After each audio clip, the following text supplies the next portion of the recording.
हरे कृष्णा। सब श्रद्धालु भक्त मान को स्वागत करुचे एवं मोर विनम्र प्रणाम जनाऊँगी। आज श्रीमद् भगवत गीता कार्यक्रम आरंभ करवा प्रेयर करके आसंतु। ओम अज्ञानतिमिरन्धस्य ज्ञानाञ्जनशलाकया चक्षुरुन्मिलितं येन तस्मै श्रीगुरवे नमः। नमो विष्णुपादाय कृष्णप्रेष्ठाय भूतले श्रीमते भक्तिवेदान्ता स्वामिनिति नामिने। नमस्ते सारस्वती देवे गौरवाणी प्रचारिणे निर्विशेष शून्यवादी पाश्चात्य देशतारिणे। नमो महावदन्याय कृष्ण प्रेम प्रदायते कृष्णाय कृष्ण चैतन्य नाम्ने गौरतिषे नमः।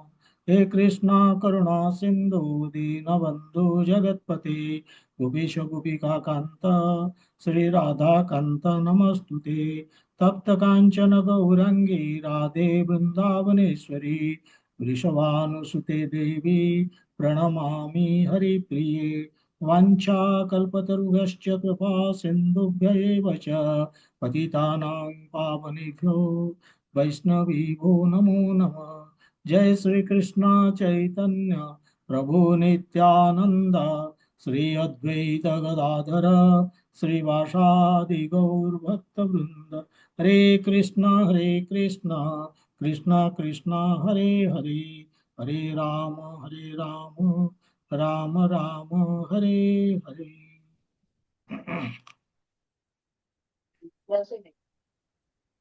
हरे कृष्ण।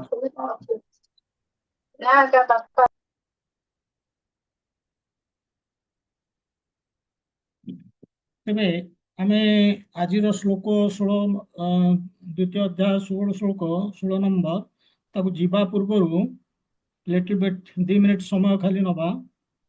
मुझे प्रश्न देइथिली कौन देइथिली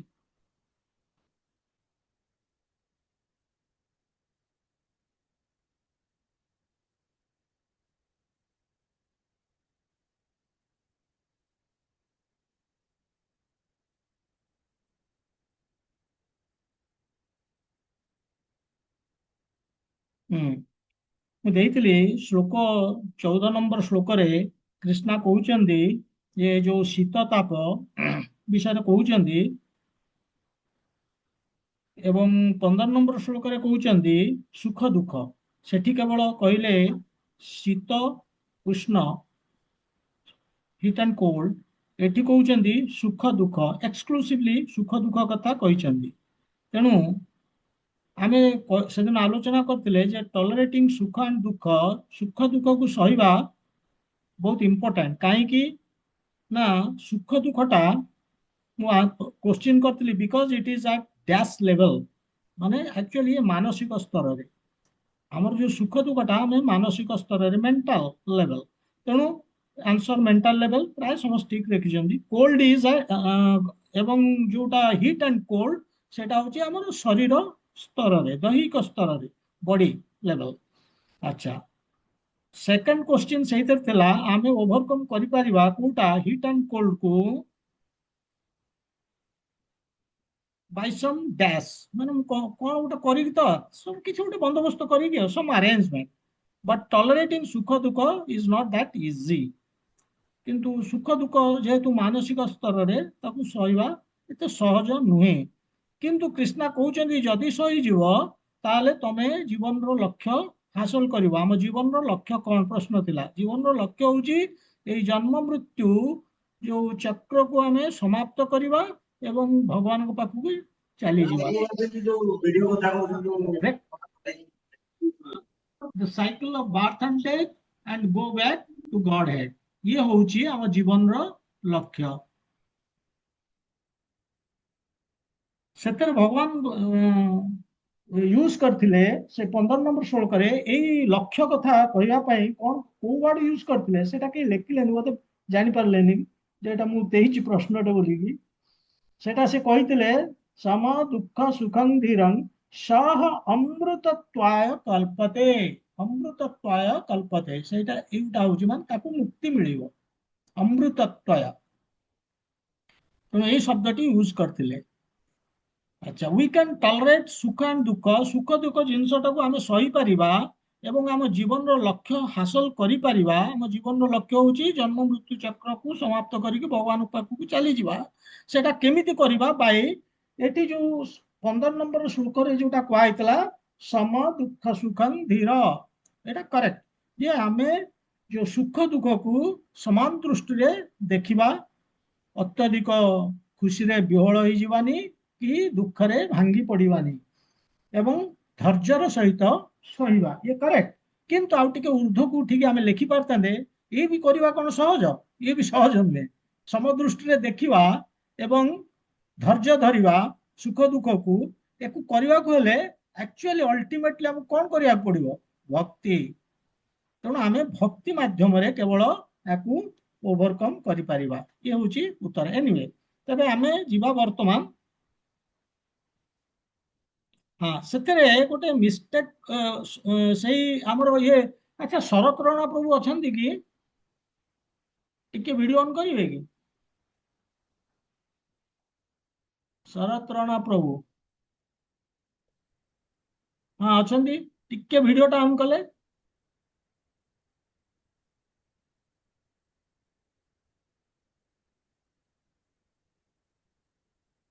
ନାଇଁ, କରୁନାହାନ୍ତି ଆଉ। ଠିକ ଅଛି। ସେ ମୁଁ କହିବା ଉଦ୍ଦେଶ୍ୟ, ଆପଣ ଯୋଉଟା ଲେଖୁଛନ୍ତି ବାରମ୍ବାର ଯେ ମୁଖ୍ୟ ଅର୍ଥ ହଉଛି ଯେ ଯାଇକି ପରମାତ୍ମା ସାଙ୍ଗରେ ଆମେ ମିଶିଯିବା, ଏଇଟା ନାହିଁ କୋଉଠି। ଏଇଟା କୃଷ୍ଣ କୋଉଠି ବି କହିନାହାନ୍ତି ଯେ ଆମେ ପରମାତ୍ମା ସାଙ୍ଗରେ ମିଶିବା। କୃଷ୍ଣ କହୁଛନ୍ତି ଆମେ ହଉଛେ ଇଟରନାଲ, ତାଙ୍କର ମାନେ ଆମେ ହଉଛେ ଶାଶ୍ୱତ, ତାଙ୍କର ହଉଛେ ସନାତନ ଅଂଶ। ସନାତନ ଅର୍ଥ ହଉଛି ପରମାନେଣ୍ଟ। ତାର ଇଏ କୋଉଠି ବିଲୀନ ହେଇଯିବନି, ଯାଇକି ଲୀନ ହେଇଯିବନି, ନାଇଁ, ଇଏ ନାଇଁ। ସିଏ ସେମିତି ଇଣ୍ଡିଭିଜୁଆଲି ଏକ୍ଜିଷ୍ଟ ପୁଣି କରିବ କୋଉଠି? ମୁକ୍ତି ପରେ ସଚ୍ଚିଦାନନ୍ଦ ରୂପରେ ଭଗବାନଙ୍କ ପାଖରେ, ସେଇ ଶରୀରରେ, ସଚ୍ଚିଦାନନ୍ଦ ଶରୀରରେ ଭଗବାନଙ୍କ ପାଖରେ ଭଗବାନଙ୍କର ସେବା କରିବ। ଇଏ ହେଲା ତାର ଉତ୍ତର। ଏନିୱେ, ତେବେ ବର୍ତ୍ତମାନ ଆମେ 16 ନମ୍ବରକୁ ଯିବା। ମୁଁ ଡିସପ୍ଲେ କରିଦଉଛି।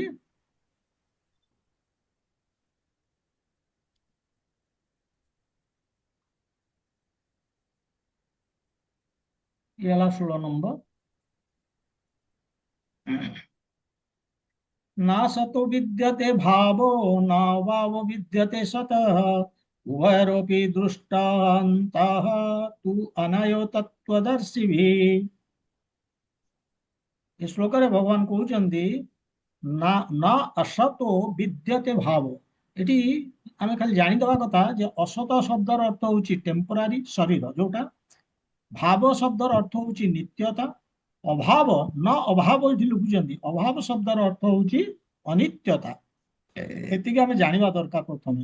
ତେଣୁ ଭଗବାନ କହୁଛନ୍ତି ନ ଅସୌତ ବିଦ୍ୟତେ ଭାବ, ତାମାନେ ଯୋଉ ଆମର ଅସତ୍, ଅସତ୍ କୋଉଟାକୁ କହୁଛନ୍ତି ନା ଟେମ୍ପୋରାରୀ। କୋଉଟା ଟେମ୍ପୋରାରୀ? ଆମର ଶରୀର। ସେ ଶରୀରଟା ବା ଏନିଥିଙ୍ଗ ମ୍ୟାଟେରିଆଲ ଅସତ୍। ଏନିଥିଙ୍ଗ ମ୍ୟାଟେରିଆଲ ସେଟା ହଉଛି ଅସତ୍। ମୁଁ ବୁଝେଇ ପରେ। ତେଣୁ ଅସତଟା ର ନିତ୍ୟତା ନାହିଁ। ନ ବିଦ୍ୟତେ ଭାବ, ତାର ନିତ୍ୟତା ଦେଖା ଦିଏନି, ତା ମାନେ ଟେମ୍ପୋରାରୀ, ନିତ୍ୟତା ନାହିଁ, ସ୍ଥାୟିତ୍ୱ ନାହିଁ। ନ ଅଭାବ ବିଦ୍ୟତେ ସତ, ଯୋଉଟା ସତ, ସତ କୋଉଟା? ଯୋଉଟା ପରମାନେଣ୍ଟ, ସେଟା କୋଉଟା? ନା ସେଟା ହଉଛି ଶରୀର। ତାର ମଧ୍ୟ ଅଭାବ ମାନେ ଅନିତ୍ୟତା ଦେଖା ଦିଏନି। ତା ମାନେ ଏଥିରୁ କଣ କହିଲେ ଭଗବାନ ଏ ଦିଟା ଲାଇନରେ? ଯେ ଶରୀର ଟେମ୍ପୋରାରୀ, ଅସ୍ଥାୟୀ, ଏବଂ ଆତ୍ମା ହଉଛି ସ୍ଥାୟୀ, ପରମାନେଣ୍ଟ। ଉଭୟର ଅପି ଦୃଷ୍ଟ ଅନ୍ତ, ମାନେ ଏ ଦିଟାକୁ ମାନେ କଣ କରିଛନ୍ତି? ଦୃଷ୍ଟ ମାନେ ଅଧ୍ୟୟନ କରିଛନ୍ତି। ମାନେ ଦୃଷ୍ଟ ତତ୍ଵଦର୍ଶୀ ବି, ଯୋଉମାନେ ସତ୍ୟକୁ ଜାଣିଛନ୍ତି, ସେମାନେ ଏଇ ଦିଟାକୁ ଅଧ୍ୟୟନ କରିଛନ୍ତି, ସତ ଆଉ ଅସତ ଦିଟାକୁ କରିକି କଣ ଅନ୍ତଃ ମାନେ ଏଇ ସିଦ୍ଧାନ୍ତରେ ପହଞ୍ଚିଛନ୍ତି। କୋଉ ସିଦ୍ଧାନ୍ତରେ? ନା ସତ ନା ନା ଅସତ ବିଦ୍ୟତେ ଭାବ ନା ଅଭାବ ବିଦ୍ୟତେ ସତ। ଟେମ୍ପୋରାରୀ ଅର୍ଥାତ୍ ଶରୀରର ସ୍ଥାୟିତ୍ୱତା ନାହିଁ, କି ଯୋଉ ଆତ୍ମା ତାର ଅସ୍ଥାୟିତ୍ୱତା ନାହିଁ।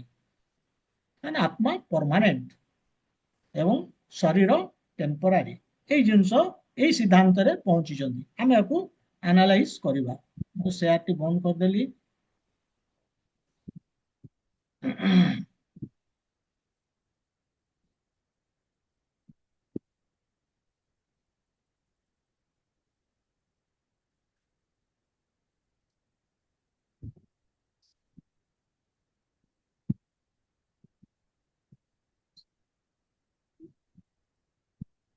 ତାହେଲେ ଏଥିରେ ଦିଟା ଜିନିଷ କହୁଛନ୍ତି ଭଗବାନ।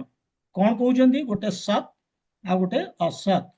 ସତ୍ ବୋଲେ ଯୋଉଟା ରହୁଛି, ଯାହାର ସ୍ଥାୟିତ୍ୱ ଅଛି, ସେ ହେଲା ଆତ୍ମା বা ଏନିଥିଙ୍ଗ ଆତ୍ମା ରିଲେଟେଡ, ସେ ବି ସତ୍ ହବ। ଯାହା ଆତ୍ମା ରିଲେଟେଡ ଜିନିଷ ଆମେ ଯାହା ବି କହିବା ସେଇଟା ହବ ସତ୍। ଏବଂ ଅସତ୍ କୋଉଟା? ଯୋଉଟା ରହୁନି, ଅର୍ଥାତ୍ ଟେମ୍ପୋରାରୀ। ସେଗୁଡା କଣ?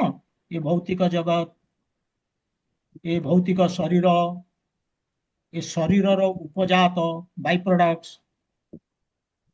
ଏଇ ବାଇ ପ୍ରଡକ୍ଟସ କଣ?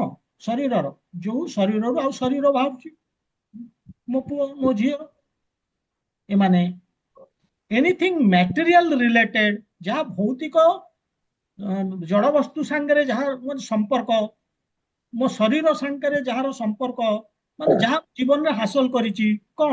ପୋଜିସନ, ମ୍ୟୁଟ କରିଦିଅନ୍ତୁ। ପୋଜିସନ, ମୋର ଜବ, ମୋର ଧନ, ମୋର ଇନକମ୍, ମୋର ବ୍ୟାଙ୍କ ବାଲାନ୍ସ, ମୋର ଖ୍ୟାତି, ମୋର ପପୁଲାରିଟି, ସବୁ ଜିନିଷ ଏଇଗୁଡାକ ହଉଛି ଅସତ୍। ଏ ଅସତ୍ ଶବ୍ଦର ଅର୍ଥ ନୁହେଁ ମିଥ୍ୟା। ଅସତ୍ ଶବ୍ଦର ଅର୍ଥ ଏଠି ହଉଛି ଟେମ୍ପୋରାରୀ, ଅସ୍ଥାୟୀ। ଏମାନେ ଆଗମ ଅପାଇନ ଅନିତ୍ୟ। ଏମାନେ ଆସୁଛନ୍ତି, ଏ ଟେମ୍ପୋରାରୀ ଜିନିଷ, କିଛି ସମୟ ରହୁଛନ୍ତି, ପୁଣି ଅଦୃଶ୍ୟ ହେଇଯାଉଛନ୍ତି, ଚାଲି ଯାଉଛନ୍ତି। ତେଣୁ ଟେମ୍ପୋରାରୀ ଏମାନେ। ଯେମିତି ଉଦାହରଣ ନେଇକି ଆମେ ବୁଝେଇବା ଯେ ଆକାଶ ଆଉ ବାଦଲ, ଆମେ ଯେତିକି ଦିନ ପର୍ଯ୍ୟନ୍ତ ଭୌତିକ ଜଗତରେ ଅଛେ, ଆମେ ଏହା ହିଁ ଦେଖୁଛେ ଯେ ଆକାଶ ହଉଛି ପରମାନେଣ୍ଟ। ଆକ୍ଚୁଆଲି ସେ ବି ପରମାନେଣ୍ଟ ନୁହଁ। କାରଣ ଆମେ ଜାଣିଛେ ଯେ ଭୂତ୍ୱା ଭୂତ୍ୱା ପ୍ରଲୀୟତେ, ଭଗବାନ ଏଇଠି ଆଗରେ ଯାଇ କହିବେ। ତାମାନେ ଏଇ ଭୌତିକ, ଭଗବାନ ଯେତେବେଳେ ପ୍ରଳୟ ହୁଏ, ସବୁ ଯାଇକି ଲୀନ ହୁଏ ଭଗବାନଙ୍କ ଏଠି। ତାମାନେ ଇଏ ବି ଟେମ୍ପୋରାରୀ ଭୌତିକ ଜଗତ। କିନ୍ତୁ ଆମେ ଯେତିକି ପର୍ଯ୍ୟନ୍ତ ଅଛେ ଭୌତିକ ଜଗତରେ, ଆମେ ତ ଦେଖୁଛେ ଆକାଶ ହଉଛି ପରମାନେଣ୍ଟ ଆମ ବୁଝିବା ପାଇଁ। କିନ୍ତୁ ଯୋଉ ବାଦଲ ଦେଖା ଦଉଛି ଆକାଶରେ, ସେଗୁଡିକ କଣ? ଅସତ୍। ସେ ବାଦଲ ଆସୁଛନ୍ତି, କିଛି ସମୟ ରହୁଛି ଏବଂ ପୁଣି ଚାଲି ଯାଉଛି। କିନ୍ତୁ ସେମାନେ ଅସତର ଅର୍ଥ ମିଥ୍ୟା ନୁହନ୍ତି। କାହିଁକି ନା କ୍ଲାଉଡ, ଯୋଉ ବାଦଲ, ତାର କିଛି ଆକ୍ଟିଭିଟିଜ ଅଛି, ବର୍ଷା କରୁଛି, ତ ମିଥ୍ୟା କେମିତି ହବ? ଆକ୍ଟିଭିଟିଜ ଯୋଉ ଜିନିଷର ଅଛି, ସେ ମିଥ୍ୟା ହେଇପାରିବନି। ତେଣୁ ଅସତର ଅର୍ଥ ହଉଛି ଟେମ୍ପୋରାରୀ, ଆସୁଛି କିନ୍ତୁ ସେ ରହୁନି। ଭେଜିଟେସନ ହଉଛି, ବର୍ଷା ହଉଛି, ଭେଜିଟେସନ ହଉଛି, ଫୁଲ ହଉଛି, ଫଳ ଫଳୁଛି, ଏମିତି ସବୁ ଜିନିଷ ହଉଛି ନା। ତେଣୁ ସେ ଫଲ୍ସ ନୁହେଁ। ଆମେ କହିପାରିବା ଟେମ୍ପୋରାରୀ କୋଉଟା? ବାଦଲ। ସେମିତି ଭଗବାନ ଏଠି କହୁଛନ୍ତି ଯୋଉ ଭୌତିକ ଜଗତ ଏବଂ ଆମର ଯୋଉ ଶରୀର ଏବଂ ଆମର ଶରୀରର ଉପଜାତ ଏବଂ ଆମର ଯାହା ଭୌତିକ ଜଡ ଜିନିଷ ସାଙ୍ଗରେ ଆମର ଯାହା ସମ୍ପର୍କ ଅଛି, ଏନିଥିଙ୍ଗ ମ୍ୟାଟେରିଆଲି ରିଲେଟେଡ, ଏଗୁଡା ସବୁ ହଉଛି ଟେମ୍ପୋରାରୀ, କିନ୍ତୁ ଫଲ୍ସ ନୁହେଁ। କିନ୍ତୁ ଯୋଉମାନେ ମାୟାବାଦୀ, ସେମାନେ କହନ୍ତି ଜଗତ ମିଥ୍ୟା, ବ୍ରହ୍ମ ସତ୍ୟ। କିନ୍ତୁ ଆମେ ଯେଉଁମାନେ ଭକ୍ତ, ଆମେ କହୁ ଜଗତ ସତ୍ୟ, ବ୍ରହ୍ମନ୍ ସତ୍ୟ, ଦିଟାକ ସତ୍ୟ। କାହିଁକି ନା ବ୍ରହ୍ମନ ହଉଛନ୍ତି ସୁପ୍ରିମ ପର୍ସନ, ମାନେ ସିଏ ହଉଛନ୍ତି ପରମ ସତ୍ୟ, ଆବସଲ୍ୟୁଟ ଟ୍ରୁଥ। ତେଣୁ ଯିଏ ଆବସଲ୍ୟୁଟ ଟ୍ରୁଥ, ତାଙ୍କୁ ଯିଏ ପରମ ସତ୍ୟ, ସେ ସତ୍ୟରୁ ମିଥ୍ୟା କେମିତି ବାହାରିବ? କେବଳ ସତ୍ୟରୁ ସତ୍ୟ ହିଁ ବାହାରି ପାରିବ ନା, ମିଥ୍ୟା ବାହାରି ପାରିବନି। ତେଣୁ ଆମେ ସେଥିପାଇଁ ତ ଲେଖା ହେଇଛି ଉପନିଷଦରେ, ଇମାନି ଭୂତାନି ଜାୟନ୍ତେ, ବୋଲେ କେବଳ ସତ୍ୟରୁ ହିଁ ସତ୍ୟ ବାହାରି ପାରିବ। ଆବସଲ୍ୟୁଟ ଯାହା ବାହାରିଛି, ସବୁ ଆବସଲ୍ୟୁଟ ଟ୍ରୁଥରୁ ବାହାରିଛି, ପରମ ସତ୍ୟରୁ ବାହାରିଛି। ତେଣୁ ମିଥ୍ୟା ହବାର ଚାନ୍ସ ନାହିଁ। ତେଣୁ आमे देखले जड़ पदार्थ इवन इनक्लूडिंग आमर शरीर ये होची टेम्परारी किंतु फॉल्स नुहे भगवान एटी कहउचंदी कोन ना आमुके असत रु ऊर्ध्व को उठिबा को पड़िबो एवं परमानेंट रो पाखरे आमे शेल्टर नबा आश्रय नबा असत माने उपनिषद रे को बुझेई देबो उपनिषद रे गोटे अछि श्लोक अछि जे असतमा सद्गमय तमोसमा ज्योतिर्गमय मृत्युर्मा अमृतम गमय ओम शांति ही शांति ही शांति असतमा सद्गमय भगवान एटी कहउचंदी ए उपनिषद रे एटी कुआ होची जे जोटा असत असत कोटा ए भौतिक जगत ए भौतिक शरीर एवं एनीथिंग भौतिक मटेरियल रिलेटेड जहाँ ये सब हूँ टेम्पोरारी असत आमको ए टेम्पोरारी रु अस्थायी रु स्थायित्व को जीवाक पड़ो सत असत मा सद्गमय से स्थायी कोटा एपटे जमी भौतिक जगत सेपटे आध्यात्मिक जगत एठी जमी आम भौतिक शरीर से आत्मा कथा कहवा से स्थायी एटी जेंत आम कहले जड़ पदार्थ रिलेटेड से आम कहवा सब गुड़ा कहूँ आत्मा रिलेटेड तेणु से गुड़ाक हूँ स्थायी आध्यात्मिक जगत एवं आध्यात्मिक आमर माने स्तर आध्यात्मिक जगत आध्यात्मिक स्तर रे रहिबा आत्मा स्तर रे रहिबा ये हूँ सत तो से उठा पड़ो असतमा सद्गमय तमोसमा ज्योतिर्गमय तमोस मान अंधकार अज्ञानता उठिकी आमको आलोक को आसवा पड़ो अज्ञानता कौन अज्ञानता हूँ जे मु शरीर मु शरीर नुहे मु हूँ आत्मा ये हूँ ज्योतिर्गम आलो आलोक आलोक बुझा पड़ो ना मत बुझा पड़ो जे मु शरीर नुहे मो आत्मा एवं मोर भगवान सहित संपर्क अच्छी से संपर्क हूँ भगवान सहित मोर सर्विटर रिलेशनशिप से मास्टर मु सर्विटर सेवक यहाँ बुझा पड़ो असत तापरे भगवान कहते मृत्युर्मा अमृतम गमय तामाने जो जन्म मृत्यु चक्र चली समाप्त करके मते अमर अमरत्व को प्राप्त हवा दरकार बोलिकी कहुच्छी आम अमरत्व प्राप्त करवा इमोर्टालिटी अमर हो ये हूँ आम जीवन लक्ष्य तेणु असत जिनस कहला माने टेम्परेरी कहला माने जीवन रे दुख भगवान भी निजे कहते दुखालयम अशाश्वतम आगे जाई कहबे एनीथिंग एटी जहाँ आम देखुचे भौतिक जिनस मटेरियल शरीर शरीर रिलेटेड जिनस जहाँ भौतिक रिलेटेड जिनस जहाँ सब हेले टेम्परारी एनीथिंग टेम्परारी माने दुख कहीं से रही तेणु दुख आमको लगे कष्ट लगे से भगवान कहते 15 नंबर श्लोक जो कहले कौन कहले जंग ही न व्यथंत पुरुषं पुरुष सर्व जे जो लोक यही पुरुष जे उत्तम पुरुष से केवल व्यस्त हुए कौन सम दुख सुखम धीर सुख दुख रे से जमा व्यस्त होनी जो गुड़ा कहला जो कहीं मानसिक लेवल रे कौन कर समान दृष्टि देखिए धैर्य सहित सहब एवं ताहले कौन हम ना भगवान से कहते अमृतत्व कल्पते मुक्ति मिल जाव बोलिकी सेठी भगवान कहते माने अमरत्व को आम प्राप्त हो आम ए पृथ्वी को आसवानी ए भौतिक जगत को आम आसवानी ना जन्म हम ना मृत्यु हम आम तो अमर हो गले तेणु ये हूँ भगवान जो कहते आम आमर लक्ष्य हूँ अमरत्व आमको आम भी पाइबा भगवान जो कहते किंतु आमर ये वैज्ञानिक माने सब से कहते असंभव आम अमर हो पारानी ताल कृष्णा केमती कहते कृष्णा कौन जहाँ कहते बकवास नॉनसेंस तमाने गीता हूँ यूजलेस ना जहाँ सेटा फैक्ट कहीं ना आम देखा जे बड़ बड़ आचार्य माने कहीं गीता को अनुसरण कर आमर माधवाचार्य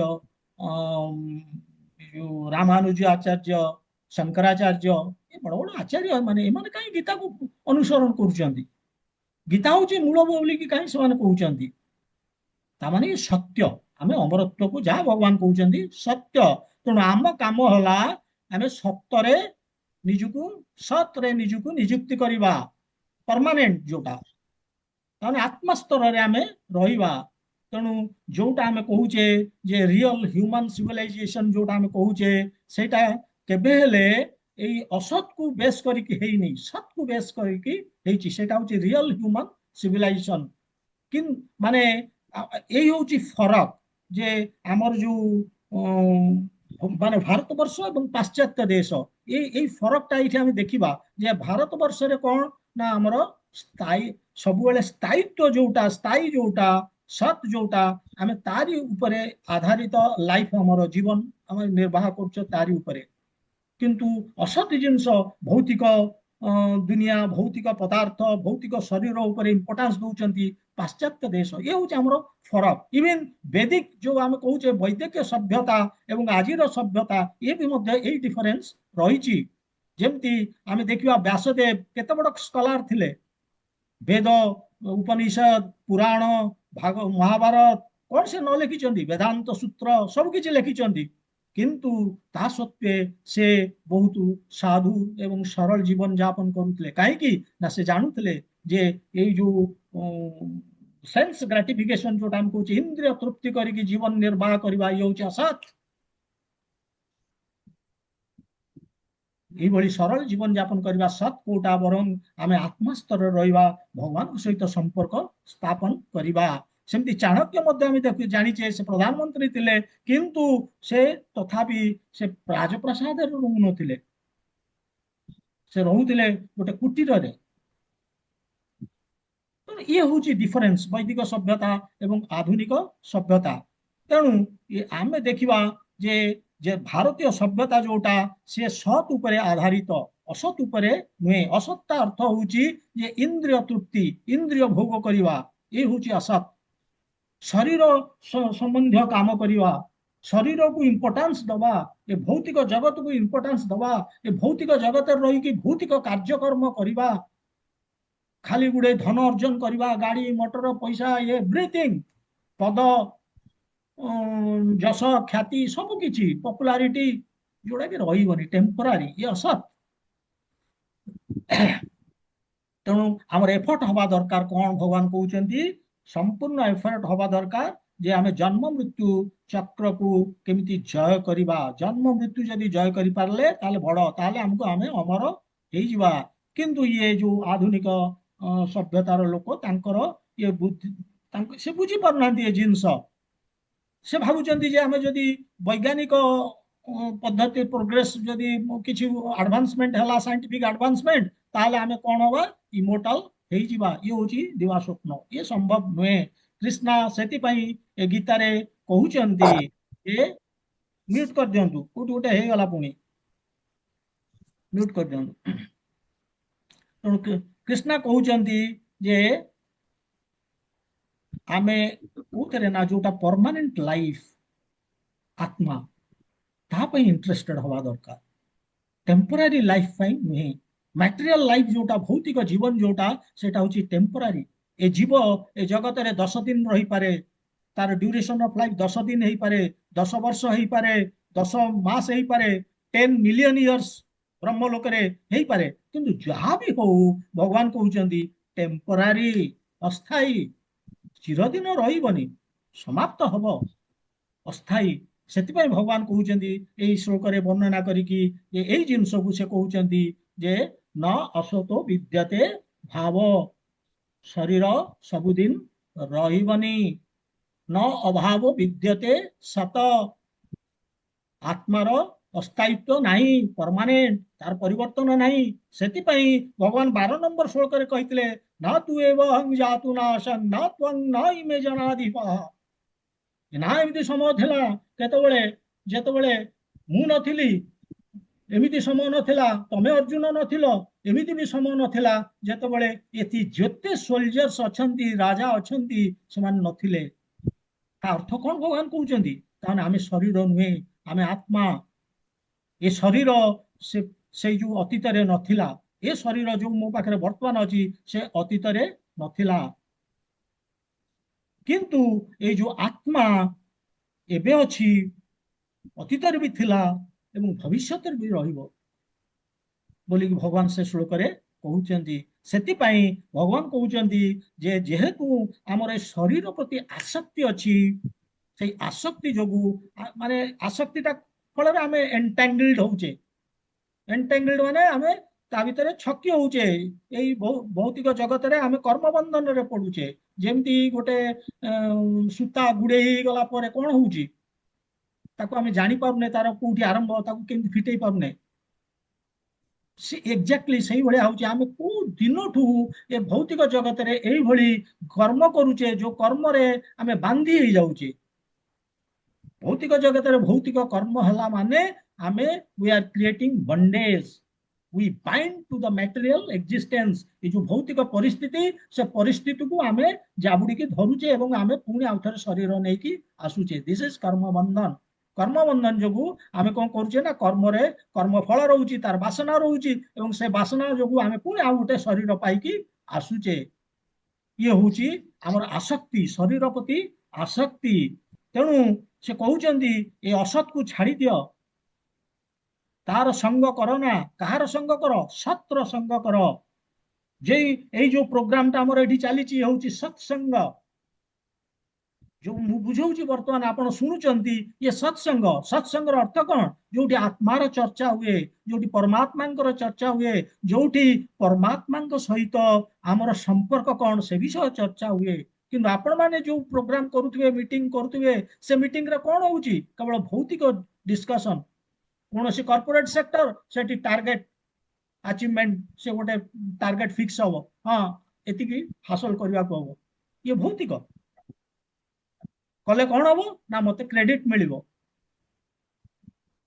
प्रमोशन हम ये हूँ सेंस ग्रेटिफिकेशन इंद्रिय तृप्ति आम काम करुचे किसी गोटे डिजायर नहीं कि तेणुटा भगवान कहते ये असत्संग किंतु एटी जो हूँ एथर कौन आम डिजायर नहीं ये हूँ आमर भगवान विषय चर्चा एवं भगवान सहित आमर संपर्क केमती रिएस्टाब्लिश करवा से विषय संपर्क जोटा कि रिएस्टाब्लिश अर्थ कहीं यू वर्ड यूज कली अर्थात आमर थिला संपर्क हरई देचे सेटा को आमे पुनर्स्थापन पई चेष्टा करूचे एला सत और असत डिफरेंस सत सत होची आमे असत रु उठिकी जो सेंस ग्रेटिफिकेशन इंद्रिय भोग रु आमे उठिकी कोठी की जीवा ना स्पिरिचुअल लाइफ आध्यात्मिक स्तर को आमे जीवा सेटा होची सत এই শরীর বিষয়ে চিন্তা করি কি শরীরের যে মানে ইন্দ্রিয় को ভোগ যে আমি করুছে সেইটা হচ্ছে অসৎ বলি কি ভগবান কই দউচন্তি তেণু ভগবান কହୁचंती তমে এইভଳି কর্ম বন্ধନରେ পড়না ডোন্ট বি এন্টাঙ্গলড जन्म मृत्यु चक्र रे फसना बरं मुक्ति पाई चेष्टा करो जन्म मृत्यु चक्र रु मुकुली की किंतु आमे ताको बुझी पारने काहे की बुझी पारने काहे की ना आमे अज्ञानतार अच्छे हम बुझी पारने अज्ञानता कोन पाई हमर सिंपल लाइफ हम पाप करू पाप द्वारा आमे कर्म बंधन आमे जत्ते पाप करूचे पुणी ए संसार को फेरुचे से पापर फल भोगिया पाई पाप अर्थ कौन पाप होची से इंद्रिय तृप्ति आउ किछि नै इंद्रिय तृप्तिटा ही पाप कारण सेटा हमर पोजीशन नुए हमर पोजीशन होची सर्विटर सेवा करिवा किंतु आमे तो शरीर सेवा चलै छै उपभोग करूचे से तो गलत तो ए जिंस भगवान कहउचंती जे हमकु प्यूरिफिकेशन दरकार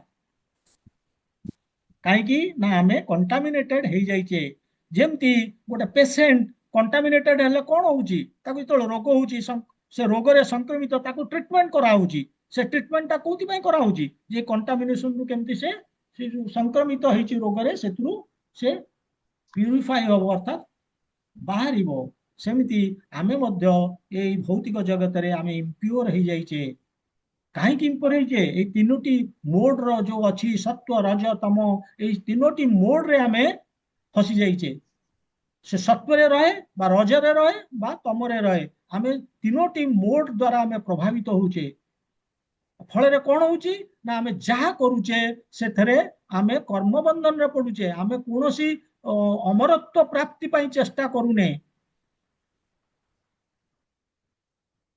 ये होउची हमर तीन गुण रे आमे फसुचे आमे लिबरेशन पई कोनोसी चेष्टा करूने तेणु आमे कौन करवा हवा दरकार आमे एक्टिव हवा दरकार ଆମର ଯୋଉ ଇନ୍ଦ୍ରିୟ ତୃପ୍ତି ତାକୁ ଆମେ ପରିତ୍ୟାଗ କରିବା ଦରକାର ଏବଂ କୃଷ୍ଣ ସେବା କରିବା ଦରକାର। କୃଷ୍ଣ ସେବା କହିଲେ ବିଭିନ୍ନ ପ୍ରକାରର 9 ପ୍ରକାରର ସେବା ଅଛି। ଶ୍ରବଣ, କୀର୍ତ୍ତନ, ସ୍ମରଣ, ପାଦ ସେବନ, ଅର୍ଚ୍ଚନ, ବନ୍ଦନ, ଦାସ୍ୟମ, ସାକ୍ଷ୍ୟମ, ଆତ୍ମନିବେଦନ, ଏଭଳିଆ 9 ପ୍ରକାରର ସେବା ରହିଛି। କିନ୍ତୁ ଏ 9 ପ୍ରକାର ସେବା ଆମ ପାଖରେ ସମ୍ଭବ ନୁହେଁ କଳି ଯୁଗରେ। ଏକୁ ହିଁ ସତ୍ କହୁଛେ ଆମେ। ଏଇ ଯୋଉ ସେବା, ଭଗବାନଙ୍କର ସେବା ହିଁ ସତ୍। ବାକି ଯାହା ଆମେ କରୁଛେ ଇନ୍ଦ୍ରିୟ ତୃପ୍ତି ପାଇଁ କରୁଛେ ଅସତ୍।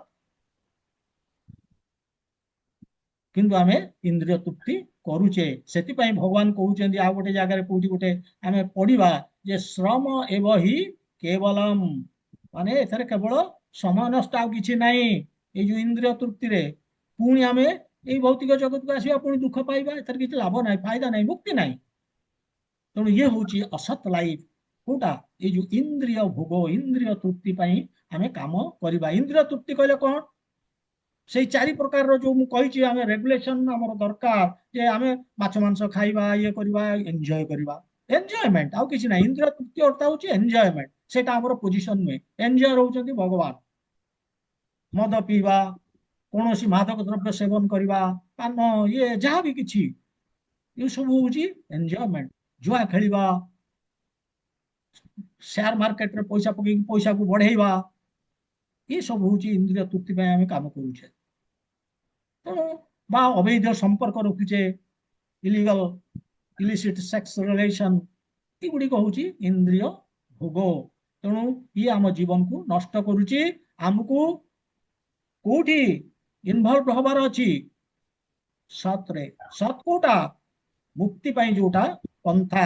ସେଥିପାଇଁ ଭାଗବତମରେ ଆମେ ଗୋଟେ ପଢିବା ଯେ ଷ୍ଟ୍ରେଟ କୁହାହଉଛି କଣ କଲେ ହବ ଏ ମୁକ୍ତି? କଲେର ନିଧେ ଦୋଷ ରାଜନ, କଲେର ନିଧେ ଦୋଷ ରାଜନ, ଅସ୍ତି ହି ଏକ ମହାନ ଗୁଣ। କଳିରେ ବହୁତ ଦୋଷ ରହିଛି, କିନ୍ତୁ ତଥାପି ଆର ଗୋଟେ ମହାନ ଗୁଣ ଅଛି। କଣ ଗୁଣ? କୀର୍ତ୍ତନାଦେବ କୃଷ୍ଣସ୍ୟ, କେବଳ ଭଗବାନ କୃଷ୍ଣଙ୍କର ଯଦି ଆମେ ଜପ କଲେ ମୁକ୍ତ ସଙ୍ଗ ପରମ ବ୍ରଜେତ। ମୁକ୍ତ ସଙ୍ଗ, ମୁକ୍ତ ସଙ୍ଗ ମାନେ କର୍ମବନ୍ଧନରୁ ମୁକୁଳି ଯିବା, ଜନ୍ମ ମୃତ୍ୟୁ ଚକ୍ରକୁ ଆମେ ସମାପ୍ତ କରିଦବା। ପରମ ବ୍ରଜେତ ମାନେ ବ୍ୟାକ୍ ଟୁ ଗଡେଡ, ଭଗବାନ ପାଖକୁ ଚାଲିଯିବା କେବଳ ଜପ ମାଧ୍ୟମରେ। ଇଏ ହଉଛି ମେଡିସିନ ଆମର ଅଜ୍ଞାନତାରୁ ଫେରିବା, ଏବଂ ଆମର ଯୋଉ ରିଅଲ ଲାଇଫ ଯୋଉଟା, ଆମର ଯୋଉଟା ସ୍ୱରୂପ ଯୋଉଟା ଯେ ଭଗବାନଙ୍କର ସେବକ, ସେ ଜିନିଷ ଆମେ ଫେରି ପାଇବା ୱାପସ। କାହିଁକି ନା ଭଗବାନଙ୍କ ପାଖକୁ ଚାଲିଗଲେ ଅଟୋମେଟିକାଲି ଆମେ ତ, ଆମର ସେଇଟା ସ୍ୱରୂପ, ଆମେ ତ ତାଙ୍କର ସେବକ, ଆମେ ସେବା କରିବା ଏବଂ ସେଠି ଆନନ୍ଦରେ ରହିବା। ଆଉ ତ ପ୍ରୋବ୍ଲେମ ନାହିଁ। ଆମେ ତ ରିଅଲାଇଜ କରିଦେଲେ ଆମ ମିଷ୍ଟେକ୍, ଆଉ କଣ। ତେଣୁ ମ୍ୟାଟେରିଆଲ ଲାଇଫ ହଉଛି ଯୋଉ ଭୌତିକ ଜୀବନ, ଇଏ ହଉଛି ଅସତ୍। ସ୍ପିରିଚୁଆଲ ଲାଇଫ ହଉଛି ସତ୍। ସେଥିପାଇଁ ଉଭୟର ଅପି କନସିଡରିଂ ବା ଷ୍ଟଡିଂ ବୋଥ, ଦୃଷ୍ଟ ମାନେ ଷ୍ଟଡିଂ ବୋଥ, ଦିଟାକୁ ଷ୍ଟଡି କରିକି, ସତ୍ ଆଉ ଅସତକୁ ଷ୍ଟଡି କରିକି, ତତ୍ତ୍ୱଦର୍ଶୀ ବି ଯୋଉମାନେ ସତ୍ୟକୁ ଦେଖିଛନ୍ତି, ଆବସୋଲ୍ୟୁଟ ଟ୍ରୁଥକୁ ଜାଣିଛନ୍ତି। ଆବସୋଲ୍ୟୁଟ ଟ୍ରୁଥ କଣ? ବ୍ରହ୍ମେତି ପରମାତ୍ମେତି ଭଗବାନ ଇତି ଶବ୍ଦତେ। ସେ ବ୍ରହ୍ମନ ହଉ ବା ପରମାତ୍ମା ହଉ ବା ଭଗବାନ, ଭଗବାନ ହଉଛନ୍ତି ଆବସୋଲ୍ୟୁଟ ଟ୍ରୁଥ, ଅଲ୍ଟିମେଟ ଟ୍ରୁଥ। କିନ୍ତୁ ଏ ତିନୋଟି ଯାକ ହଉଛନ୍ତି ସତ୍ୟ। ତେଣୁ ଏ ଯେ ସତ୍ୟ ଯିଏ ଜାଣୁଛି, ଯିଏ ଷ୍ଟଡି କରିକି, ସେ କଣ? ଫିଲୋସଫର୍ସ ମାନେ ଆମର ଅଛନ୍ତି, ଆଜିର ଫିଲୋସଫର୍ସ ମାନେ କହିବେ ଆଇ ଥିଙ୍କ, କିନ୍ତୁ ଭଗବାନ ଏଠି ଆଇ ଥିଙ୍କ କହୁନାହାନ୍ତି। ବା ଭଗବାନଙ୍କର ଯିଏ ରିପ୍ରେଜେଣ୍ଟେଟିଭ ଆଚାର୍ଯ୍ୟ ମାନେ, ସେମାନେ ବି ଆଇ ଥିଙ୍କ କହୁନାହାନ୍ତି। କୃଷ୍ଣା ଦେଖନ୍ତୁ ଅଥରିଟି ହେଇକି ସେ କହିପାରିବେ ଆଇ ଥିଙ୍କ, କିନ୍ତୁ ସେ କହୁଛନ୍ତି ତତ୍ତ୍ୱଦର୍ଶୀ ବି, ଯୋଉମାନେ ତତ୍ତ୍ୱକୁ ଜାଣିଛନ୍ତି, ସେ ଏଭିଡେନ୍ସ ଦଉଛନ୍ତି ଭଗବାନ ଯେ ସେମାନେ ଏଇ କନକ୍ଲୁଜନରେ ପହଞ୍ଚିଛନ୍ତି ଯେ ଏଇଟା ସତ୍, ଏଇ ଜିନିଷଟା ଅସତ୍। କୋଉଟା ସତ୍, କୋଉଟା ଅସତ୍? ଶରୀର ଅସତ୍, ଭୌତିକ ଜଗତ ଅସତ୍, ଏନିଥିଙ୍ଗ ମ୍ୟାଟେରିଆଲ ରିଲେଟେଡ ଅସତ୍, କେବଳ ଆତ୍ମା ପରମାନେଣ୍ଟ ସତ୍। ଅମରତ୍ୱକୁ ପ୍ରାପ୍ତ କରିବା ସତ୍। ତେଣୁ ଏଇ ଜିନିଷ ଭଗବାନ କହୁଛନ୍ତି। ତେଣୁ ସେ କହୁଛନ୍ତି ଯେ ତତ୍ତ୍ୱଦର୍ଶୀ ବି, ଯୋଉମାନେ ତତ୍ତ୍ୱକୁ ଜାଣିଛନ୍ତି, ସେମାନେ କହୁଛନ୍ତି, ଏଇଭଳି ସେମାନେ କନକ୍ଲୁଜନରେ ପହଞ୍ଚିଛନ୍ତି। ତେଣୁ ଏଠି ଭଗବାନ ତାମାନେ ଇନଡାଇରେକ୍ଟଲି କୃଷ୍ଣ ଅର୍ଜୁନଙ୍କୁ କହୁଛନ୍ତି, ଦେଖ ଅର୍ଜୁନ, ତମେ ତାଙ୍କର ଶରୀରଟିକୁ ବଞ୍ଚେଇବାକୁ ଚେଷ୍ଟା କରୁଛ କିନ୍ତୁ ପାରିବନି, ବଞ୍ଚେଇ ପାରିବନି। କାହିଁକି ନା ଶରୀର ତ କ୍ଷଣସ୍ଥାୟୀ, ସେ ତ ଆଜି ନାହିଁ କାଲି ପଳେଇବ ସିଏ। ତମେ କେତେ ଦିନ ବଞ୍ଚେଇ ପାରିବ ଶରୀର? ସେ ଅସତ୍। ଭୀଷ୍ମ ଦ୍ରୋଣଙ୍କ ଶରୀରକୁ ତମେ ବଞ୍ଚେଇ ପାରିବନି ବହୁତ ଦିନ ପର୍ଯ୍ୟନ୍ତ। ସେମାନଙ୍କର ଶରୀର ଆଜି ନହେଲେ କାଲି ନଷ୍ଟ ହେଇଯିବ। ଏବଂ ଭୀଷ୍ମ ଦ୍ରୋଣଙ୍କୁ ତମେ ମାରିପାରିବନି ଅର୍ଜୁନ, କାରଣ ସେମାନେ ଆତ୍ମା। ୟୁ କ୍ୟାନଟ୍ କିଲ୍, ସେମାନେ ପରମାନେଣ୍ଟ।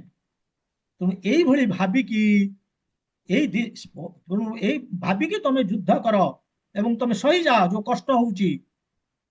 ଅର୍ଜୁନ ପଚାରୁଛନ୍ତି ନା ସହିଯିବି ଆପଣ କହିଲେ, କିନ୍ତୁ ସହିବାର ମେକାନିଜିମ କଣ? ଭଗବାନ କହୁଛନ୍ତି ଏଇଆ ହିଁ ମେକାନିଜିମ, ଯେ ତମେ ବଞ୍ଚେଇ ପାରିବନି। ତମେ ଆଜି ନ ମାରିଲେ ସେ କାଲି ମରିଯିବେ, ତାଙ୍କର ଏକ୍ସପାୟରି ଡେଟ୍ ଫିକ୍ସଡ। ଆଉ ତମେ ତ ମାରୁନ ତାଙ୍କୁ ନା, ସେମାନେ ତ ପରମାନେଣ୍ଟ, ତାଙ୍କୁ କଣ ତ ମାରିବ? ଶରୀରଟା ଯାଉଛି ନା, ଅସ୍ଥାୟୀ। ତେଣୁ ଏଇଭଳି ବୁଝେଇ ଦଉଛନ୍ତି ଏବଂ କହୁଛନ୍ତି ଯଦି ଏତିକି ବୁଝିଗଲ ଆଉ ତମକୁ କଷ୍ଟ ହବନି। ଏଇଭଳି ମାନେ ଏଇ ଶ୍ଲୋକ ଆମେ ଜାଣିଲେ। ଆମର ଆଜି ସମୟ ନାହିଁ, ଆଜି ମୁଁ ଭାବିଥିଲି ଆଉ 2 ମିନିଟ ଅଛି, କିନ୍ତୁ ଆମେ ଭାବିଥିଲେ ଆଜି ଟିକେ ଆମେ ଯାଇଥାନ୍ତେ ଜପ ଆଡକୁ। ତେବେ ଜପଟା ଆମେ ପୁଣି ନେକ୍ସଟ କ୍ଲାସରେ ସିଓର କରିବା, ଏଥର ସନ୍ଦେହ ନାହିଁ। ସମୟ ବାହାର କରିଦେବି, 5-7 ମିନିଟ ସମୟ ବାହାର କରିବି, ଟିକେ ଜପ ଉପରକୁ ଯିବା। କେତେ ଗୁଡେ ଡାଉଟ ଥିଲା ଆପଣ ମାନଙ୍କର, ସେଇ ଜିନିଷ କ୍ଲିୟର କରିବି। ହରେ କୃଷ୍ଣ। ଆଜି ଏଇଠି ବିରାମ କରିବା। ग्रंथराज श्रीमद् भगवद गीता की जय, श्रीला प्रभुपाद की जय, गौर भक्त वृंद की जय। हरे कृष्ण।